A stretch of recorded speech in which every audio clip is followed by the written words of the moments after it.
kereta keluarga boleh bertukar nama tanpa izin. Sebab itu, JPJ bekukan pindah milik online. Bukan sekadar aplikasi lambat, bila rekod kenderaan dipersoal, kepercayaan pada sistem pun ikut diuji. Mulai 25 Mei, JPJ tangguh semua urusan tukar hak milik kenderaan secara dalam talian. Ini termasuk portal awam, kios, MyEG dan e-auto. JPJ berkata langkah segera ini dibuat selepas aduan rasmi dan media sosial. Isunya, pertukaran hak milik dikatakan berlaku tanpa pengetahuan pemilik berdaftar.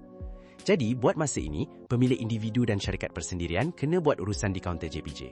Untuk individu, urusan boleh selesai hari yang sama di pejabat negeri atau cawangan. Untuk syarikat persendirian, pengesahan dan kelulusan boleh ambil 5 hingga 7 hari bekerja selepas dokumen lengkap dihantar. Satu bahagian masih berjalan, sistem tukar hak milik sementara atau STMS melalui e-auto.